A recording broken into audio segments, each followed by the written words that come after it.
Good evening बच्चों। The complete education point के अंतर्गत आज आप लोग पढ़ेंगे आचार्य रामचंद्र शुक्ल का जीवन परिचय। बच्चों, आप लोगों के पेपर में जीवन परिचय आते हैं जो कि बहुत ही महत्वपूर्ण जीवन परिचय है। उसको हम एक एक स्लाइड में करा देंगे। तो देखिए, आज आचार्य रामचंद्र शुक्ल का जीवन परिचय लेके आए हैं।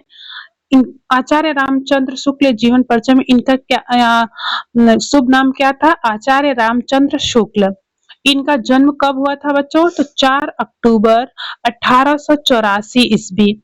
इनका जन्म कब हुआ था? 4 अक्टूबर 1884 ईस्वी, बस्ती जिला, उत्तर प्रदेश के औरिया गांव में।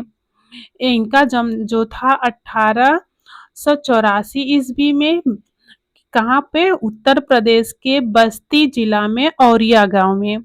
पिता का नाम, इनके पिता का शुभ नाम क्या था? पंडित चिरंजी लाल शुक्ल। पंडित चिरंजी लाल शुक्ल। यह अपने कस्बे में कानून गो थे। ये जो इनका पद था वो कानून गो के पद पर थे। माता का नाम कपिला देवी था। मृत्यु, इनकी मृत्यु कब हो गई बच्चों? 2 फरवरी 1941 ईस्वी में, वाराणसी में। आगे है शिक्षा। इनकी शिक्षा कहाँ तक हुई थी? प्रारंभिक शिक्षा गांव में हुई थी। उच्च शिक्षा वाराणसी में प्राप्त की थी। अंग्रेजी साहित्य में गहरी रुचि के कारण अंग्रेजी साहित्य का गहन अध्ययन किया था। इन्होंने अंग्रेजी साहित्य का गहन अध्ययन किया था।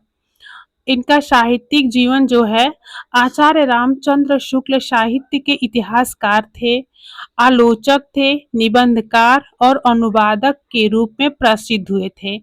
जो इनकी प्रसिद्धियां थी बच्चों, आचार्य रामचंद्र जी किस किस किस क्षेत्र में प्रसिद्ध हुए थे? तो इनके प्रसिद्ध इतिहासकार के रूप में, आलोचक के रूप में, निबंधकार के रूप में और अनुवादक के रूप में यह बहुत ही प्रसिद्ध हुए थे।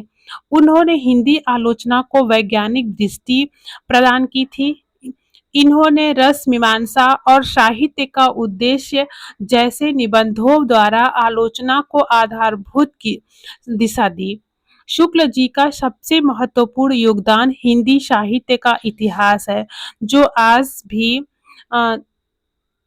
सर आज भी सर्वाधिक प्रमाणित माना जाता है। इनका जो महत्वपूर्ण योगदान क्या था? हिंदी साहित्य का इतिहास में सबसे अधिक योगदान इन्होंने प्रदान किया था, जो कि बहुत ही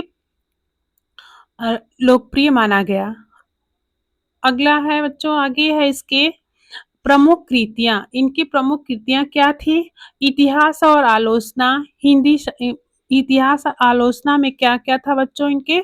हिंदी साहित्य का इतिहास, रस मीमांसा, साहित्य का उद्देश्य, तुलसीदास, सुर और उनकी कविता, निबंध संग्रह, चिंतामणि भाग 1 व भाग 2, अनुवाद। मिल का पॉलिटिकल इकोनॉमी, अर्थशास्त्र का अनुवाद भी इन्होंने किया था। अंग्रेजी पुस्तकों का भी रूपांतरण किया था। आगे है इनका योगदान। आचार्य रामचंद्र शुक्ल जी ने हिंदी आलोचना को व्यक्तिगत रुचियों और मतों से निकालकर तर्क, इतिहास और सामाजिक दृष्टि पर आधारित किया था। और इन्होंने साहित्य को समाज और जीवन से जोड़कर देखा था। उन्हें हिंदी साहित्य का महापंडित और आधुनिक हिंदी आलोचना का जनक कहा जाता है। आचार्य रामचंद्र शुक्ल जी को हिंदी आलोचना का जनक कहा जाता है। उपाधियां, इनकी उपाधियां क्या क्या थी? उन्हें आचार्य की उपाधि दी गई। जो शुक्ल जी थी उन्हें, उनकी उपाधि क्या है? आचार्य। उन्हें आचार्य की उपाधि दी गई। आधुनिक हिंदी आलोचना के प्रवर्तक माने जाते हैं। आचार्य रामचंद्र शुक्ल जी जो हैं, आधुनिक हिंदी आलोचना के प्रवर्तक माने जाते हैं। इतना था बच्चों इनके जीवन के बारे में, जो कि शार्ट टाइप से क्वेश्चन बना हुआ था। थैंक यू, धन्यवाद।